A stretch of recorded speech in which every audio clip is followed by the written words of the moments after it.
O estudo a seguir é de inteira responsabilidade de seus idealizadores e apresentadores.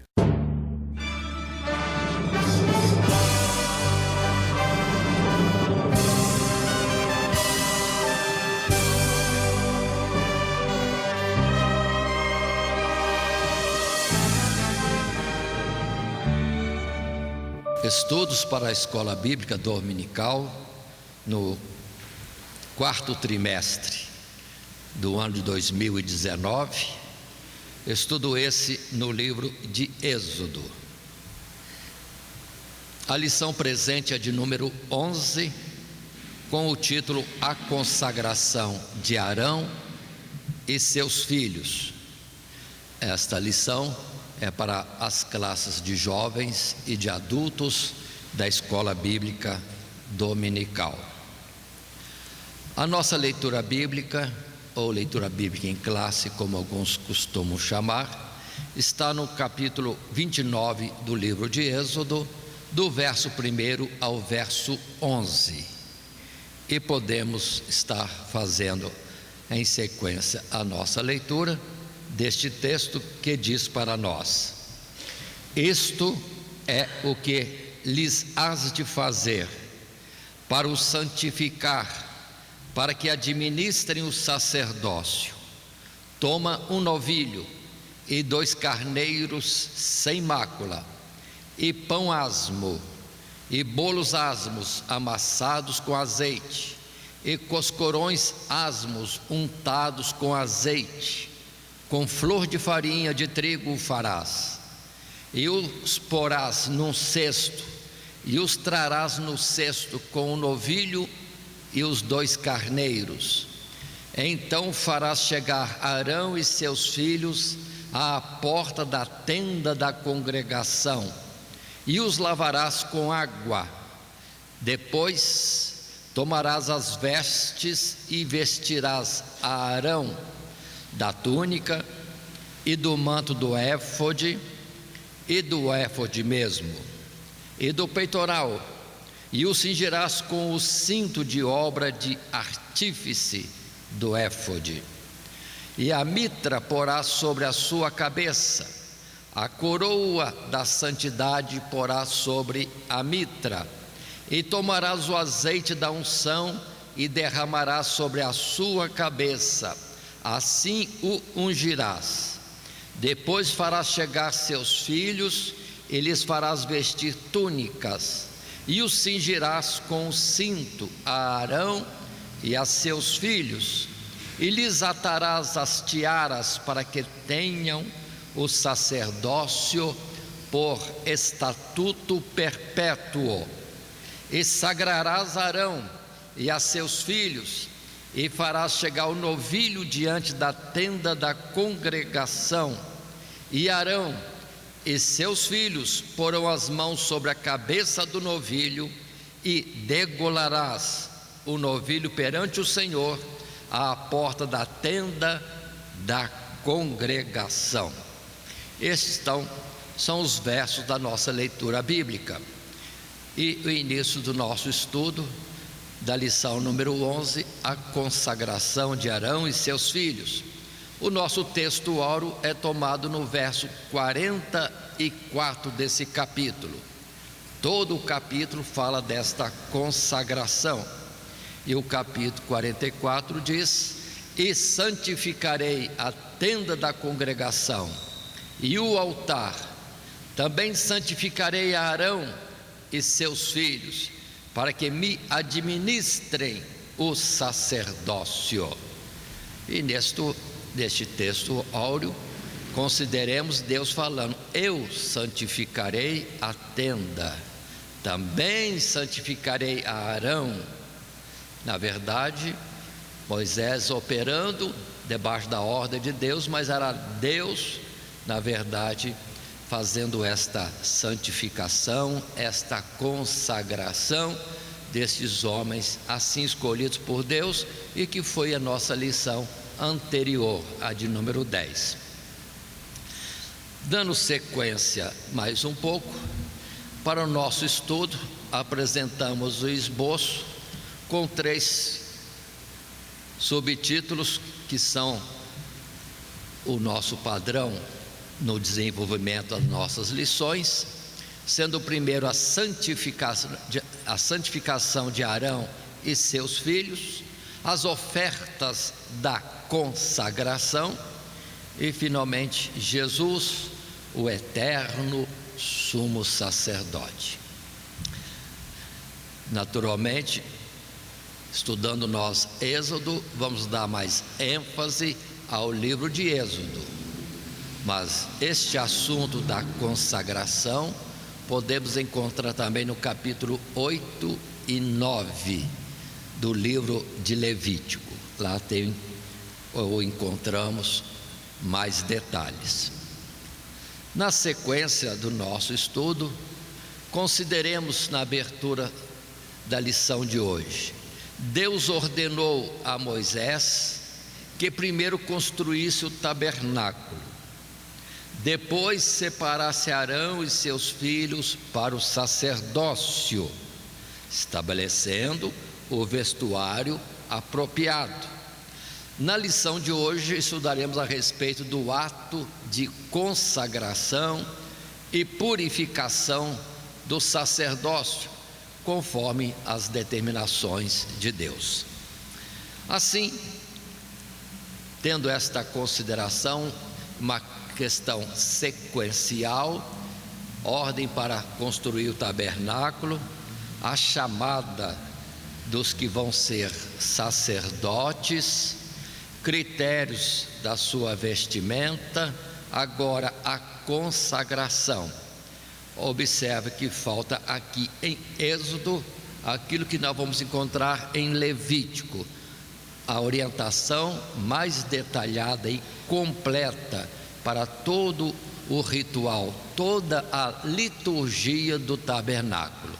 Então são coisas que vão chegando aos poucos, de Deus para Moisés, de Moisés para o povo, em particular para Arão e sua família. Agora, colocando a santificação de Arão e seus filhos, consideremos em sequência, dentro do nosso material de classe, material que é distribuído para os alunos, temos esta primeira colocação. O procedimento estabelecido por Deus era que Moisés deveria lavar Arão e seus filhos com água, simbolizando a sua purificação. Então farás chegar Arão e seus filhos à porta da tenda da congregação e os lavarás com água. É o verso 4 que já temos lido anteriormente. Na sequência, Arão seria vestido com vestes santas e ungido com o azeite. O azeite da unção deveria ser derramado sobre a cabeça de Arão e representava a presença do Espírito Santo para o ministério. Após isto, seriam também vestidos Nadab, Abiú, Eleazar e Itamar, o que lemos nos versos 8 e 9 na nossa leitura bíblica. Moisés ministraria tudo isto, embora aqueles homens fossem adultos, mostrando que não competia a eles, nem seria possível ao homem santificar-se por si só, pois é Deus quem nos santifica e justifica. Atentemos a isso, para a nossa vida espiritual, para estarmos conscientes na chamada de quem é chamado para o ministério. Quem está operando isso, na verdade, é Deus. É Deus. Se Deus não tiver todo o esforço, toda a boa vontade nossa, não é bem o que Deus quer. Por isso é bom entendermos, buscarmos de Deus orientação, qual é a nossa participação no seu reino, e não temos uma escolha e temos uma preferência conforme o nosso ver, nosso entendimento, mas que Deus esteja fazendo, e aí sim, tudo conduz perfeitamente.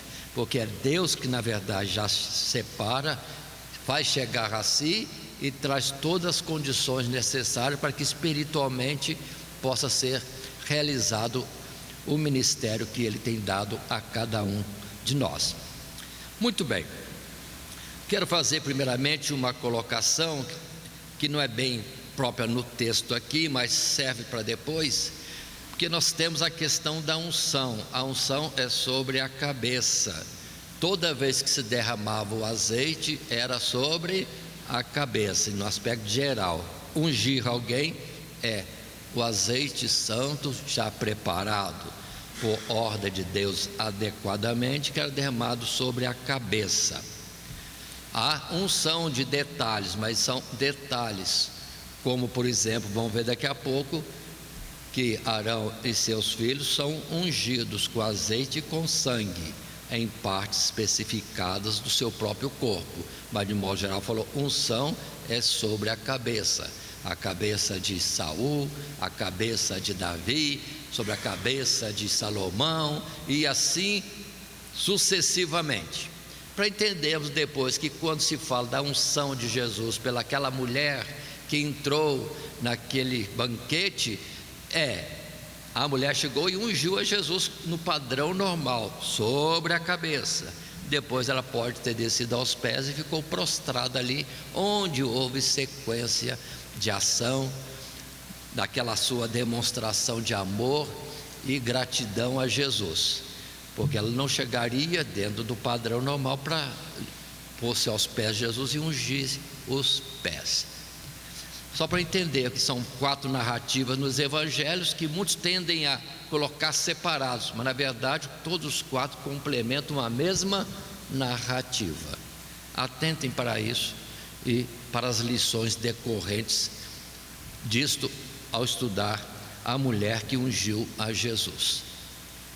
Muito bem, observemos dentro de figuras ilustrativas que podemos ter esse aspecto de um Moisés com seus 80 anos ou mais um pouco e dando banho ou lavando, vamos colocar mais assim fácil, Arão, que era mais velho do que ele, e aos seus próprios sobrinhos, dentro do ritual que Deus determinou.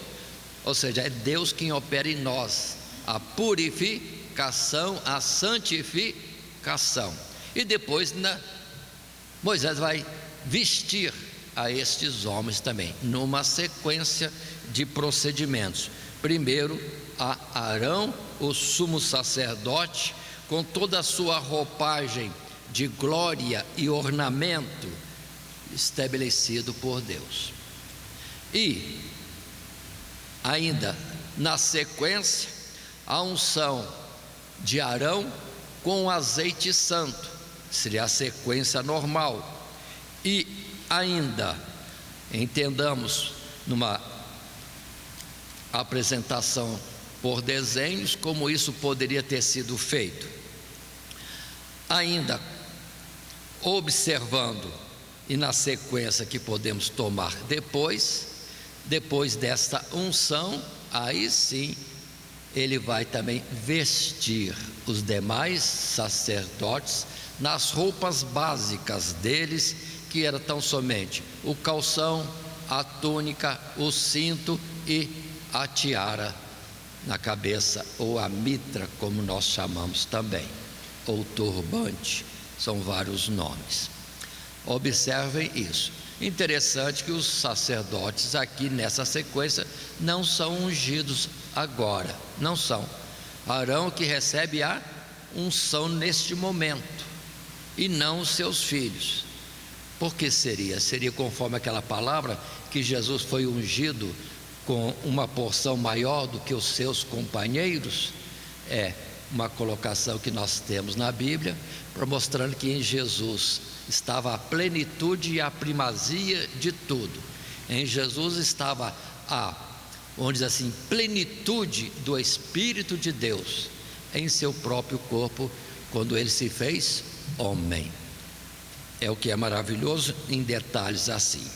Mas observando nas Escrituras, Ezequiel capítulo 36, versos 24 a 27, se fala sobre esse aspecto da atuação de Deus prometida desde os tempos mais antigos.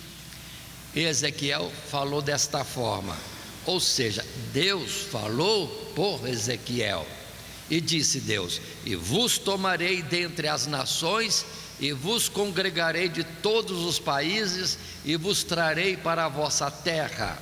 Então espalharei água pura sobre vós, e ficareis purificados de todas as vossas imundícias, e de todos os vossos ídolos vos purificarei, e vos darei um coração novo, e porei dentro de vós um espírito novo, e tirarei o coração de pedra da vossa carne, e vos darei um coração de carne, e porei dentro de vós o meu espírito, e farei que andeis nos meus estatutos, e guardeis os meus juízos, e os observeis.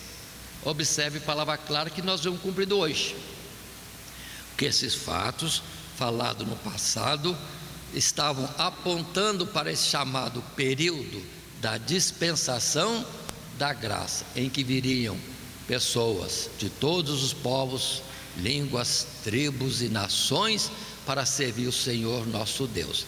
É o que Deus opera sobre cada um de nós que aqui estamos presentes, e por todos mais aqueles a quem Ele fizer chegar a si. Ele vai atraindo todos esses. E quando nós evangelizamos, nós estamos nesta obra de Deus, como ajudadores, cooperadores de Deus, para trazer, arrebanhar aqueles que Ele quer estar agregando a um mesmo e único rebanho, onde Ele é o pastor. Mas observemos bem: espalharei água pura sobre vós, e ficareis purificados. Vos darei um coração novo, um coração sensível, e não um coração de pedra mais.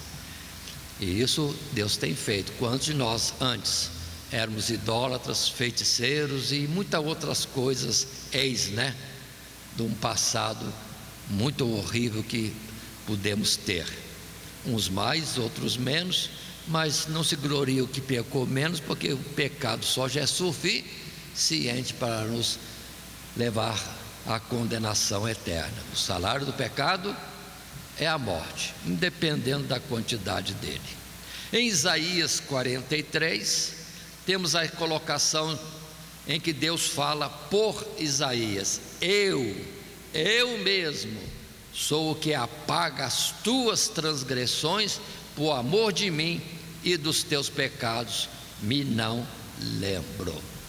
Em outro lugar, não lembro mais. Portanto, Deus, irmão, você que faz isso. Tudo mais, nós estamos cooperando com Deus quando nós concordamos com Deus naquilo que o Espírito de Deus fala conosco, quando somos obedientes à sua voz, à sua instrução. Agora, Êxodo 30, verso 23 a 25, só para lembrarmos que o azeite era também trabalhado no sentido de toda qualidade especial, porque representava o Espírito de Deus, o Espírito de Deus que seria dado, derramado sobre todos os homens. Ou, palavra de Joel: derramarei abundantemente do meu Espírito sobre toda a carne. E a expressão é essa: sobre o azeite. Tu, pois, toma para ti das principais especiarias, da mais pura mirra, 500 ciclos, e de canela aromática a metade, a saber 250 ciclos, e de cálamo aromático 250 ciclos, e de cássia 500 ciclos, segundo o ciclo do santuário, e de azeite de oliveiras 1 hin. E disso farás o azeite da santa unção, o perfume composto segundo a obra do perfumista. Este será o azeite da santa unção. E deste azeite é que foi aqui então ungido Arão, nessa oportunidade, segundo a ordem de Deus, que assim era colocada. Na sequência, num parágrafo segundo do nosso material, ainda nesse subtítulo, a santificação de Arão e seus filhos, prosseguindo, o novilho da expiação de pecados seria imolado e com seu sangue seria ungido o altar dos sacrifícios. Era necessário que, antes de ministrar em favor do povo, o sacerdote oferecesse sacrifício para expiação de sua própria vida. O novilho morto tipifica a morte vicária de Jesus Cristo, que morreu por nossos pecados, segundo as Escrituras. Arão e seus filhos deveriam ainda trazer um sem mancha ou defeito diante do altar, representando sua entrega total para o ministério. Seria o sacrifício do holocausto, totalmente consumido em fogo. Essa é a colocação que nós temos neste segundo parágrafo. Santificação de Arão e seus filhos através do sacrifício de expiação de pecado e do holocausto. Expiação do pecado, o próprio sacrifício já tem nome que esclarece tudo. Alguém inocente tomando a culpa do pecador, do transgressor, e levando a pena, o castigo que era para este. Aí está Jesus como nosso fiador, o nosso remidor, o nosso redentor. E depois o carneiro num holocausto que era como uma entrega total. Tudo tinha que ser queimado sobre o altar, mostrando que a nossa vida pertence a Deus, para estarmos totalmente entregues a Deus em todo o tempo, toda a nossa vida, mortos para nós e vivendo para o ministério de Deus, a tarefa que nos deu para cumprir. Temos isso, aqui muitos gostam de férias, né? Férias no ministério de Deus não é boa coisa, não. A ordem era consagração absoluta, total, como Jesus pôde chegar a dizer também, que o Filho do Homem não tem onde reclinar a cabeça. Enquanto muitos, que não seja nosso caso, né, às vezes procuram conforto, mas conforto a isso muitas vezes à custa da obra de Deus. Não fomos chamados para isso, de forma nenhuma. É para nos gastarmos e tornarmos-nos gastar pela obra de Deus. Esta é a verdade que deve acompanhar o verdadeiro obreiro consagrado a Deus. Mas temos alguns versos ainda interessantes, acompanhando figuras que podem nos ilustrar: o novilho para expiação do pecado e o carneiro para holocausto. E sempre dentro daquela ideia, os que eram alvo deste perdão apresentado como súplica a Deus, ou desta consagração, entrega total, tinham que impor as mãos sobre o animal, fazendo-se representar pelo animal, passando para ele a sua identidade, a sua personalidade, e esse então era sacrificado. Cristo morreu por nós, então nós já estamos mortos, e a vida que está em nós não é mais aquela vida antiga, é a vida que tão somente quer viver para Cristo. O viver é Cristo. Precisamos entender essas coisas, como que Deus espera muito mais de nós do que às vezes nós imaginamos, ou ficamos medindo, não, vou fazer isso para Deus, e achar que está no apogeu. E na verdade, o modelo está em Cristo Jesus, conforme já dissemos. E depois seguia o ritual estabelecido, em detalhes, em particular lá em Levítico, em que tudo isso era levado para o altar do holocausto e consumido em fogo. Não vou entrar em detalhes, mas em Levítico temos tudo isso, e aqui tão somente a ideia de sacrifício, expiação de pecado, e depois o sacrifício de uma entrega total, absoluta a Deus. E versos que falo sobre isso. Êxodo 29, o verso 10, que diz: e fará chegar o novilho diante da tenda da congregação, e Arão e seus filhos porão as mãos sobre a cabeça do novilho, e degolarás o novilho perante o Senhor, à porta da tenda da congregação. Depois tomarás do sangue do novilho e o porás com o teu dedo sobre as pontas do altar, e todo o sangue restante derramarás à base do altar. Era o ritual do sacrifício da expiação de pecado. Perdoe repetir, mais detalhes está em Levítico, do capítulo 1 até o capítulo 7, e a consagração, capítulo 8 e capítulo 9.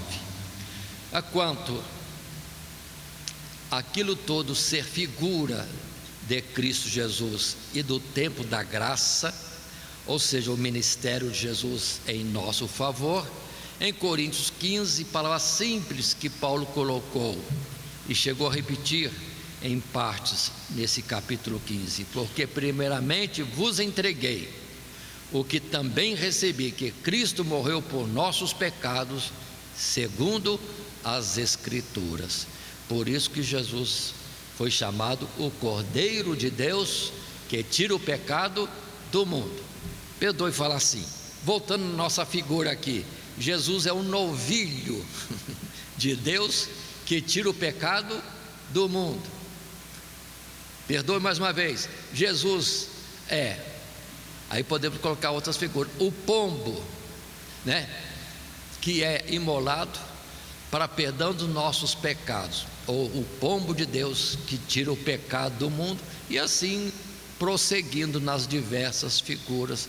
Por toda a Bíblia nós temos isso, até o ponto de chegarmos mesmo lá em João capítulo 12, quando Jesus se apresenta como o grão de trigo que deveria morrer para que viesse uma nova vida para todos aqueles que nele crescem. Tudo figuras, coisas simples, mas de uma grandiosidade enorme que acontece em Cristo Jesus.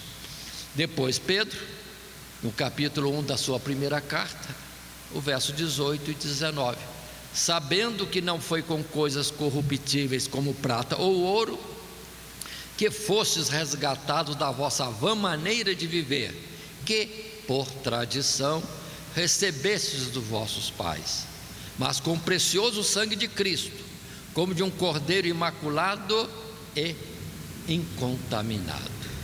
E isso, poucos versos, mas temos isso em toda a Bíblia Sagrada, e também de uma forma bem extensa nos Salmos e em Isaías também.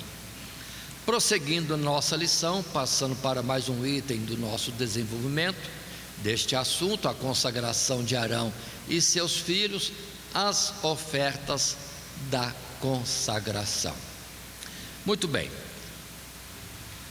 detalhes, como disse, estão em Levítico, desde o capítulo 1 até o capítulo 9, temos colocações mais detalhadas. Mas aqui, que é o nosso texto de estudo, livro de Êxodo, colocamos desta forma: as ofertas da consagração consistiam no sacrifício pacífico e na oferta de manjares específica. Um segundo carneiro seria sacrificado na consagração como oferta pacífica, seguindo-se a unção da orelha direita, do dedo polegar da mão direita e do dedo polegar do pé direito de todos os sacerdotes, e então a aspersão de sangue e azeite sobre todos eles. A oferta de manjares da consagração deveria ser totalmente queimada sobre o altar, e o estipulado por Deus foi pão asmo, um bolo de pão azeitado e um coscorão do cesto dos pães asmos. Ou seja, tudo estipulado por Deus com as suas diversas simbologias, onde há uma variedade, uma fartura uma profundidade muito grande, que às vezes nós não alcançamos devidamente. Mas entendamos, nós, como obreiros, e como esse assunto de oferta da consagração, nós temos que dar nossa vida como este sacrifício pacífico, é vida dada para trazer paz, trazer bênção de Deus, cobertura da sua graça sobre todos. E depois os pães almos, de igual forma, na sua simbologia, é nós nos dando também, outra vez, para, vamos dizer assim, o serviço de Deus com uma forma integral. No caso particular do sacerdote, toda oferta de manjares era queimada sobre o altar, eles se dando totalmente no ministério deles. Mas se fosse uma pessoa simples do povo chegando com a oferta de manjares, aí uma parte é queimada sobre o fogo e o restante era para manutenção dos sacerdotes. Então observem que é alguém dando alguma coisa como que é para Deus, mas na verdade Deus disse: é para mim, mas deixa a minha porção aqui e o resto é para os demais trabalhadores, ou seja, o sustento da obra de Deus, que de alguma forma é o que nós fazemos nos dízimos e nas ofertas alçadas. E sempre Deus chamou isso de algo de cheiro agradável, cheiro suave nas suas narinas. Então observe, a gente tem que pegar essas figuras do Êxodo para entender o que nós fazemos aqui no dia a dia, que às vezes nós não percebemos. Uma oferta, né, aqui e ali, um cuidado com alguém, ou preocupação da manutenção da obra de Deus, isso sobe diante de Deus como algo de cheiro agradável. Pode saber, Deus não vai ficar só com, perdoe dizer assim, o cheirinho. Deus se alegra em ver a nossa participação no projeto que Ele poderia fazer sozinho, e nessa alegria Deus derrama mais e mais da sua graça, abençoando o seu povo. Podemos tomar versos também em Êxodo 29, não da leitura, mas em texto continuado, como no verso 19 em diante até 21, quando Deus instruiu a Moisés fazer: depois tomarás o outro carneiro, e Arão e seus filhos porão as mãos sobre a cabeça do carneiro, e degolarás o carneiro, e tomarás do seu sangue, e o porás sobre a ponta da orelha direita de Arão, e sobre a ponta da orelha direita de seus filhos, como também sobre o dedo polegar da sua mão direita, e sobre o dedo polegar do seu pé direito. E o resto do sangue espalharás sobre o altar ao redor. Então tomarás do sangue que está sobre o altar e do azeite da unção, e os espargirás sobre Arão e sobre as suas vestes, e sobre seus filhos, e sobre as vestes de seus filhos com ele, para que ele seja santificado, e as suas vestes, e também seus filhos, e as vestes de seus filhos com ele. Agora estamos vendo a unção com azeite dos filhos de Arão, os sacerdotes. Um trabalhar próprio, reservado, digamos assim, com mais cuidado em Arão, e depois também os outros, e em particular aqui a aspersão do sangue também, falando da expiação do pecado, da santificação no seu todo, pela vida do que deu a sua vida por nós. Muito bem, aí poderíamos estar colocando figuras que podem estar nos orientando.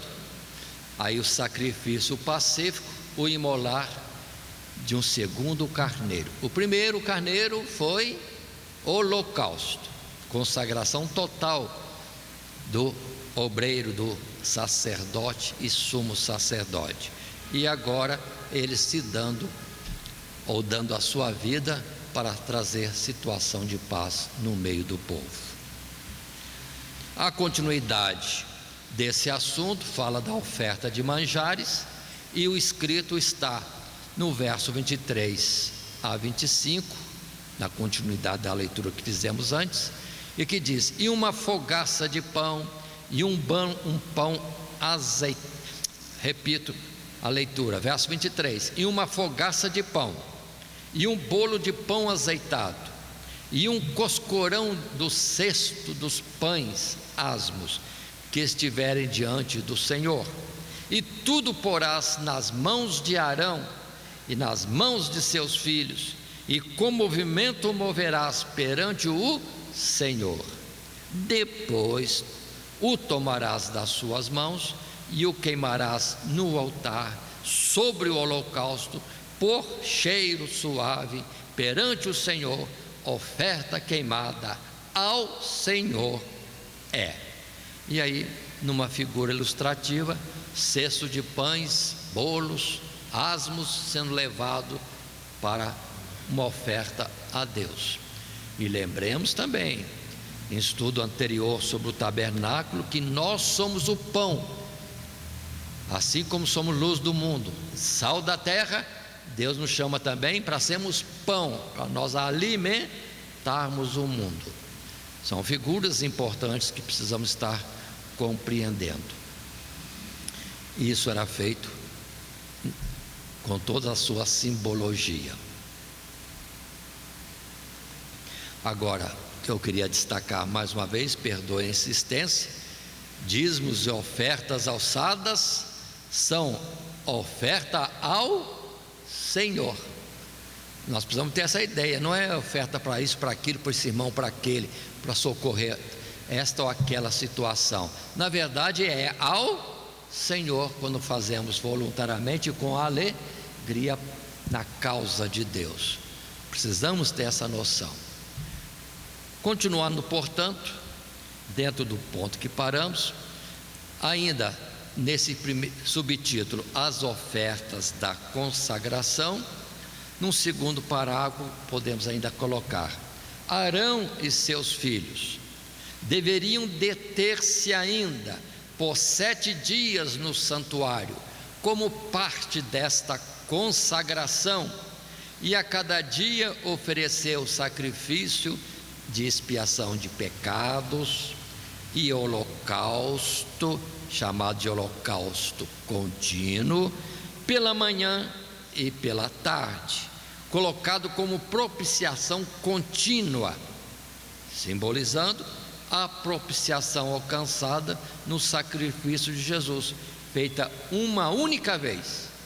Isso concluído, disse Deus: e ali virei aos filhos de Israel, para que por minha glória sejam santificados, e santificarei a tenda da congregação e o altar. Também santificarei Arão e seus filhos, para que me administrem o sacerdócio, e habitarei no meio dos filhos de Israel, e lhes serei por Deus. A colocação final de Deus neste capítulo. Observemos, quero destacar o sacrifício contínuo, o holocausto contínuo, que era feito de manhã cedo e à tarde, como que fechando todo o período do dia. É a dispensação da graça, o sacrifício expiador de Jesus, atuante, ou seja, eficaz em todo o tempo desse período da graça sobre a face da terra. Precisamos entender isso. Jesus não precisa ser sacrificado várias vezes, nem pode. É com um único sacrifício trouxe cobertura de graça para todos em todo o tempo, desse chamado tempo da chamada das almas, é o completado número daqueles que iam chegar aos céus, santificados por Deus, justificados por Deus no sacrifício de Jesus. Sacrifício contínuo. E isso acabou nas figuras. Se existe a realidade agora de Cristo Jesus, mas na figura acabou. Precisamos ter atenção. Daniel falou bem claro que faria cessar, sacrifícios e ofertas de manjar. Acabou. Muita gente quer reconstruir o templo em Jerusalém, quer voltar a matar novilhos e carneiros e ovelhas e etc. Mas tudo isso é cair da graça, é voltar ao passado, sair da realidade gloriosa que estremece os próprios céus, e ir para uma coisa que não é nada. Tanto que não é nada que também Jesus disse: sacrifício e ofertas pelo pecado não quiseste nem te agradaram, que não era a realidade, era um beabá para o povo de Israel e para nós todos entendemos da obra redentora em Cristo Jesus. Precisamos ter atenção. Estamos voltando ao passado. Muita gente está colocando arcas, candelabros na igreja como se isso fosse aumentar a graça. Estão recuando. Ou a graça é dada por Cristo Jesus derramando o seu Espírito, ou então nós estamos num processo de misticismo. Aí eu creio que nós estamos entrando na idolatria, deixando o Senhor, virando as costas para Ele e fazendo pequenos altares nos lugares de busca de Deus. O que o povo de Israel fez e que Deus mostrou a Ezequiel: vê, filho do homem. Deus falou para Ezequiel: o que tem feito de profanação no meu santuário. Precisamos ter cuidado, precisamos ter cuidado.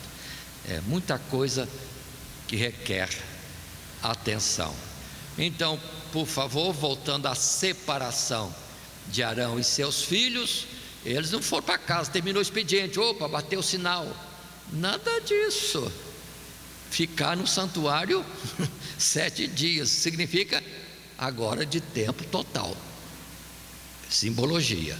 Uma vez sacerdote de Deus, uma vez obreiro de Deus, é para sempre ficar envolvido no santuário de Deus. Ser um Samuel na vida, né? Morar no santuário e ali continuar a obra de Deus. Hoje nós temos, na normalidade desse sacerdote, terminado os 7 dias, foram para casa viver o dia normal, mas a simbologia ficou. Uma vez consagrado, é consagrado para sempre. Era para ficar no santuário de Deus e nunca mais sair, servindo a Deus ali. Mas era simbologia, e a simbologia sempre tem fraquezas, figuras e sombras. Temos encontrado na expressão bíblica, figuras e sombras, não é uma realidade, uma ideia somente. Mas chama a atenção dos irmãos que eu gostei muito desses versos 42 a 45, que é muito bonito, para a gente ver como é que Deus está envolvido. Não é questão de Moisés faz aí alguma coisa, não. Ali Moisés fazia uma figura do que Deus processa em todo o seu povo. Deus processa, trabalha em nosso favor. Perdoe repetir. Êxodo 29, 42. Este será o holocausto contínuo por vossas gerações, à porta da tenda da congregação, perante o Senhor, onde vos encontrarei para falar contigo ali. E ali virei aos filhos de Israel, para que por minha glória sejam santificados. E santificarei a tenda da congregação e o altar. Também santificarei Arão e seus filhos, para que me administre o sacerdócio. E habitarei no meio dos filhos de Israel, e lhes serei por Deus. E saberão que eu sou o Senhor, seu Deus, que os tenho tirado da terra do Egito, para habitar no meio deles, eu, o Senhor, seu Deus. Agora, por favor, tira Arão, tira Itamar, Eleazar, Nadab, coloque você, irmão e irmã. Você agora, na dispensação da graça, é chamado sacerdote e rei deste reino de Deus, e é esta palavra que Deus coloca para cada um de nós. Ele vindo, porque o sacrifício do Calvário já foi realizado em Cristo Jesus. Então Ele vem a nós e fala conosco. Está bonito aqui, não está? E Ele fala conosco. Mas qual é a permissão de nós chegarmos a Ele, ou Ele poder chegar a nós sem sermos fulminados? O holocausto, o sacrifício de Cristo Jesus. E depois a consequente santificação, e ainda Ele nos chamando para sermos seu povo, e Ele sendo de fato o nosso Deus, e nos tirando da terra do Egito e nos levando aos lugares celestiais. Tudo simplificado nesse verso 42 a 45. Continuemos, entrando então no terceiro subtítulo. Estamos estudando o livro de Êxodo neste trimestre quarto de 2019, numa lição para jovens e adultos.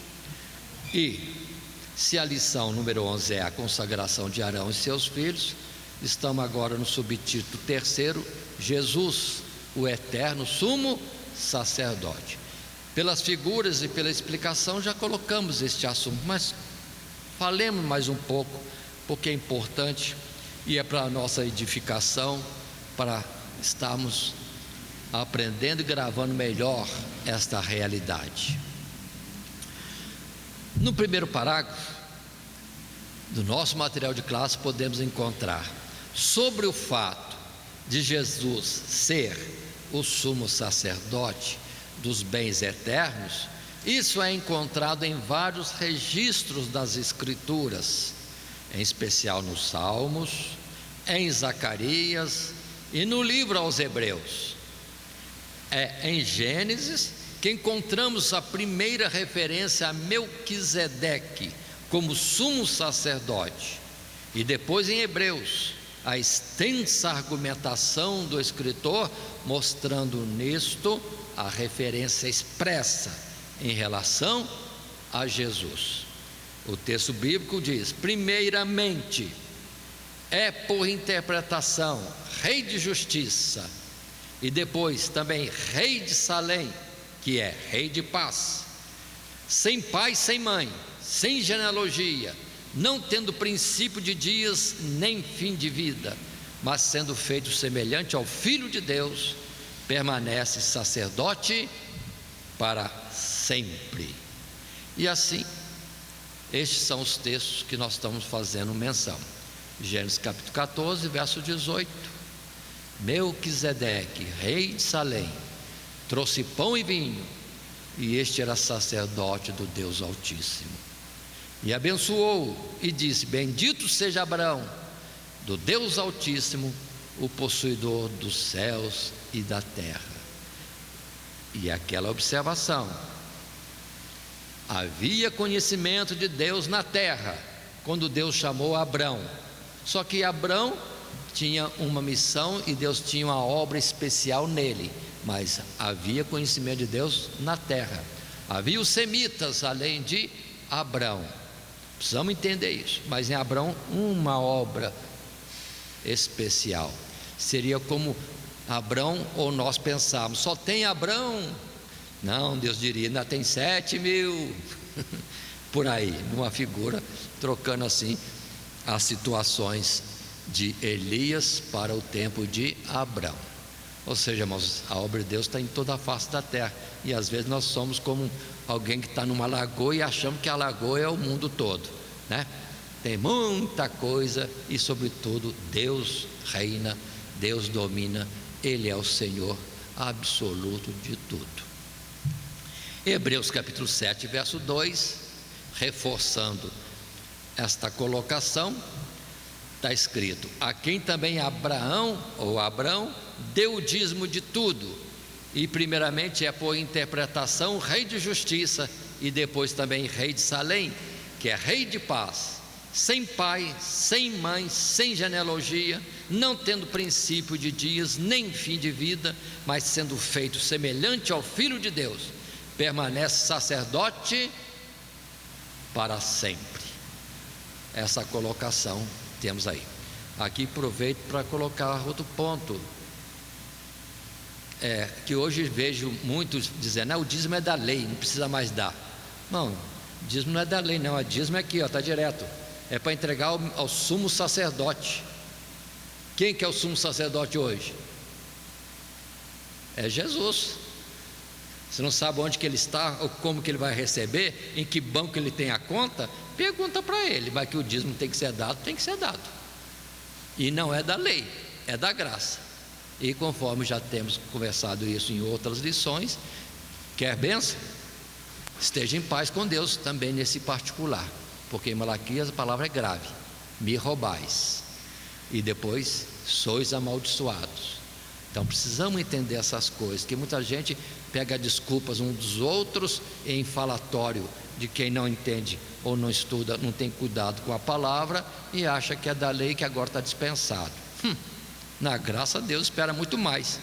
Deus não deu 10% da sua graça para nós, Ele não deu 10% de Jesus, Ele deu Jesus inteiro.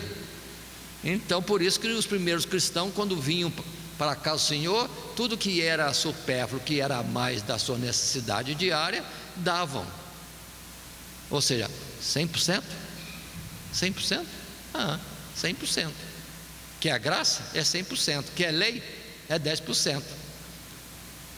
Então observe bem isso, para a gente entender como que são as coisas. E as pessoas depois gastam dinheiro no que é supérfluo e naquilo que vai contaminar a própria vida dele e da sua família. Porque televisão de grande tamanho tem, e material de primeira em celular e outros aparelhos próprios deste mundo também tem.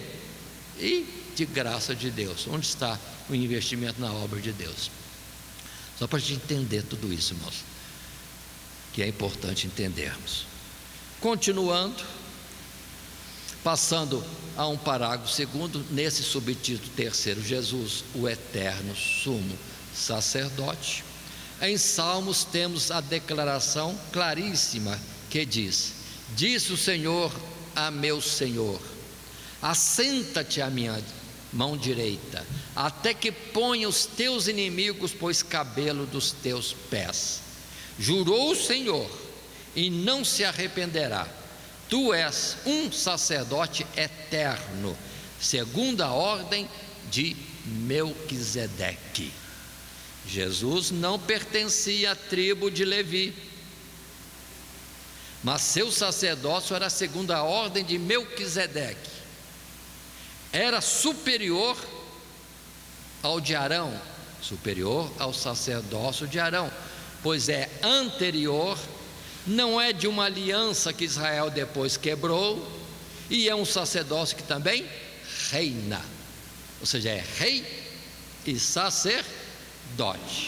Precisamos entender isso. E a unção de Jesus não foi de um Moisés por aí, não, é do próprio Criador, o próprio Pai. Precisamos observar tudo isso. As demais coisas que vivemos na lei, somente figuras e sombras, e a realidade é grandíssima, demais, pelo valor de Cristo Jesus e pelo valor que Deus tem para com seu Filho. Vamos entender também nisso. Então, mexe com Deus o sacrifício de Cristo Jesus, e quando nós clamamos por Ele, em benefício do perdão de nossos pecados e outros socorros mais que possamos necessitar. Falta muitas vezes para nós fé? Talvez seja fé. Homens de pouca fé, Jesus diria talvez para mim, nesse tempo presente, e não sei para quem mais isso poderia estar sendo dito, mas Jesus disse isso para os apóstolos. Entendamos também essa nossa fragilidade. Continuando apresentando versos na Bíblia, os que nós citamos aqui é o Salmo 110, no verso 1 e 4. Diz o Senhor a meu Senhor: assenta-te à mão direita, à minha mão direita, até que ponha os teus inimigos por escabelo de teus pés. Jurou o Senhor e não se arrependerá: tu és um sacerdote eterno, segundo a ordem de Melquisedeque. E em Zacarias capítulo 6, verso 12, são textos às vezes difíceis em Zacarias, mas falam com profundidade a respeito de Cristo Jesus. Precisamos ler com mais cuidado. E lá está escrito: fala-lhe dizendo: assim fala e diz o Senhor dos exércitos, eis aqui o homem cujo nome é Renovo, ele brotará do seu lugar e edificará o templo do Senhor.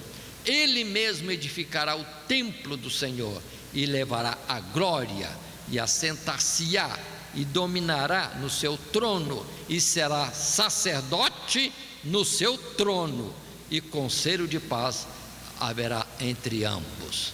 Ou seja, na unidade de Jesus ser sacerdote e rei, aí sim há um conselho de paz no seu reino e no seu sacerdócio, e tudo isso em favor daqueles que Deus tem chamado para a vida eterna, ao preço tão caro, tão alto da vida de Jesus.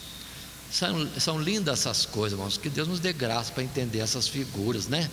Muito lindo. É um Deus de grande amor. Por isso que Paulo disse: o amor de Deus não tem medida. Quem pode medir a largura, a extensão, a profundidade, a altura do amor de Deus? E tudo isso em nosso favor. Aquele que nos deu Cristo Jesus, como não nos dará com Ele todas as demais coisas? Então há muita fragilidade em nós, né, irmão? Na nossa fé, porque parece que isso não se vê. Não se vê porque não havendo fé, Deus não opera. Mas que Deus tem poder e temos um trunfo grande em Cristo Jesus, sim, temos, com certeza. Continuando ainda mais um parágrafo, o terceiro na nossa lição. Assim diz esse final, no texto resumido, está aqui o ponto máximo das coisas que temos dito. Nós temos um sumo sacerdote como aquele que estudamos, só que este sumo sacerdote está no céu, sentado à direita do trono de Deus. Sua ministração é no lugar santíssimo, no verdadeiro tabernáculo, não tendo que oferecer cada dia sacrifício, pois quanto à purificação dos nossos pecados, ofereceu um único sacrifício de si mesmo, perfeito e de validade eterna, pelo que também abriu o acesso ao Pai de uma vez para sempre. Precisamos ter esse cuidado, irmãos, também, que muitos estão se fazendo sacerdotes a si mesmos e dizendo que o acesso a Deus é por eles, estão negando Cristo Jesus. Temos que entender isso, irmão. Tem muita gente presa numa religiosidade de homens que estão numa soberba grande, dizendo que são Cristo ou representam o Cristo na terra. Jesus não precisa de representante na terra, não, porque Ele está presente.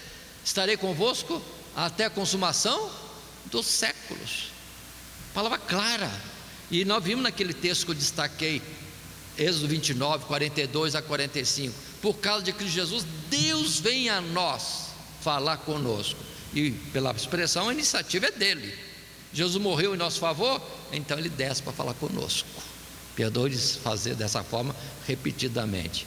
E quem é que está buscando nos homens socorro e outras coisas a mais? E Jesus já disse: vinde a mim, todos vós estáis cansados e oprimidos, e eu vos aliviarei. Em Jeremias: clamai a mim e responder-te coisas grandes e firmes que não sabes. O que vou dizer mais? Mas, irmãos, aí está todas essas palavras lindas que nós temos neste assunto, nossa lição 13, que complementa também a lição, nessa lição 11, que complementa a lição 10, que falou da chamada de Arão. Mas ainda quero deixar para os irmãos dois textos importantes em Hebreus, naturalmente, no capítulo 7, verso 25 e outros versos.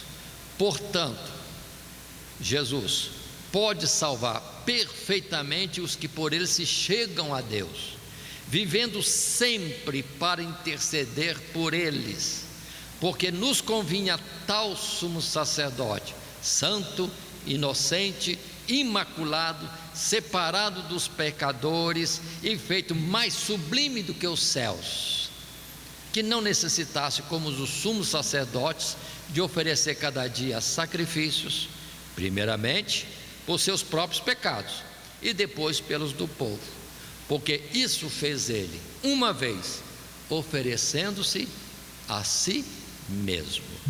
Porque a lei constitui sumos sacerdotes a homens fracos, mas a palavra do juramento que veio depois da lei constitui ao Filho perfeito para sempre. Quero colocar uma observação aqui. Nós, irmãos, como evangelizadores, depois ministradores da palavra, conselheiros, orientadores. Nós temos que ter um cuidado no que eu falei e na nossa prática sempre. Primeiro, na verdade, as pessoas vêm a nós, porque estão vendo a nós. Nós somos a luz deste mundo, o sal da terra, o pão, né? Que Jesus nos transformou em pão para alimentarmos os povos. Mas só que não é nós, não tem que parar em nós, não. Nós temos que fazer ele chegar a nós primeiramente, depois a gente vai mostrar a luz maior, que é Cristo Jesus. Isso que precisamos compreender na nossa vida, e não reter as pessoas a nós, né? Como se fossem os líderes que em nós está tudo. Não, erramos. A pessoa que vem a nós tem que ser conduzida a Cristo, aí ele terá a plenitude de tudo. Precisamos entender isso, né? Sermos um João Batista. Importa que nós diminuamos aos olhos daqueles que nós atraímos para Cristo, e que Cristo cresça. Isso que precisamos estar percebendo e agindo. Muito bem, dando sequência ainda mais um texto, no capítulo 9, verso 11: mas vindo Cristo, o sumo sacerdote dos bens futuros, por um maior e mais perfeito tabernáculo, não feito por mãos, isto é, não desta criação, nem por sangue de bodes e bezerros, mas por seu próprio sangue, entrou uma vez no santuário, havendo efetuado uma eterna redenção. Porque se o sangue dos touros e dos bodes e a cinza de uma novilha esparzida sobre os imundos os santificam quanto à purificação da carne, quanto mais o sangue de Cristo, que pelo Espírito eterno se ofereceu a si mesmo, imaculado a Deus, purificará a nossa consciência das obras mortas, para servirmos ao Deus vivo. E por isso é mediador de um novo testamento, para que, intervindo a morte, para a remissão das transgressões que havia debaixo do primeiro testamento, os chamados recebam a promessa da herança eterna. Consideremos tudo isso, irmãos, é uma grandiosidade enorme, imensurável, indescritível, a nosso favor, Ainda que Jesus, o eterno sumo sacerdote, lembremos que no sacrifício de Jesus o véu do templo se rasgou, ou seja, o caminho para Deus ficou aberto. Destaco ainda, não está aqui em Êxodo, mas em outra citação na palavra de Deus, todo sumo sacerdote fazendo o sacrifício pelo povo, fazia todo o ritual que tinha que fazer, depois ia lá fora e dizia para o povo: seus pecados estão perdoados, pode ir para casa. Pode ir para casa. Agora é diferente. Jesus fez um sacrifício e foi levar para o Pai, e o Pai disse: senta-te aqui. Ou seja, Jesus não saiu da presença do Pai. Mas e o povo lá fora? O povo lá fora diz para eles que podem ter ousadia de entrar no santuário, pelo sacrifício, pelo sangue da expiação do pecado. Para a gente entender, o sacerdote vinha, fazia o ritual, saía, pode ir para casa, vai em paz. Mas Jesus não. Jesus entrou e ficou, e está dizendo para nós: temos ousadia, confiança, fé, para entrarmos na presença de Deus. Muito bem, irmãos, essa é a lição que nós estamos colocando. Na verdade, se formos buscar em outras passagens, muita coisa poderia ser dita, muitos outros detalhes, mas aqui está o essencial, e é o nosso estudo do capítulo 29 de Êxodo, a consagração de Arão e seus filhos.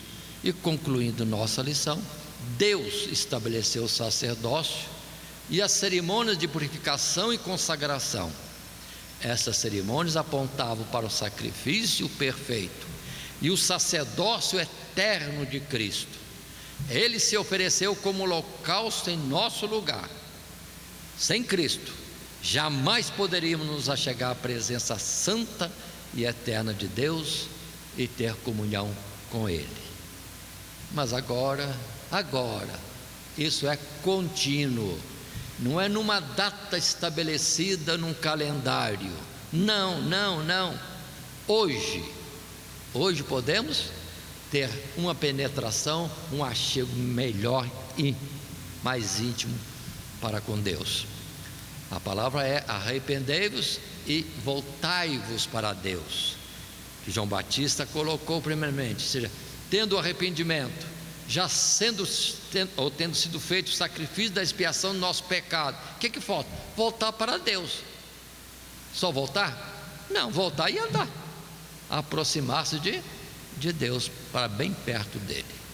Isso que nós precisamos entender, e esta é a nossa lição quando coloca a consagração de Arão e seus filhos, mas numa simbologia de Cristo Jesus primeiramente, sumo sacerdote, e nós, sacerdotes, e também reinando com Cristo, nessa ousadia que temos direito de entrar à presença de Deus, pelo sacrifício de Cristo Jesus. Não podemos esquecer isso. Esse é o véu pelo qual devemos passar, esse é o caminho no qual trilhamos para aproximarmos de Deus. E assim, irmãos, foi colocada essa nossa lição nesse estudo de Êxodo, ou em Êxodo, lição 11, a consagração de Arão e seus filhos. Nos tópicos de desenvolvimento, a santificação de Arão e seus filhos, as ofertas da consagração, Jesus, o eterno sumo sacerdote. E o nosso texto áureo foi o que Deus disse, verso 44 desse capítulo: e santificarei a tenda da congregação e o altar, também santificarei Arão e seus filhos, para que me administrem o sacerdócio.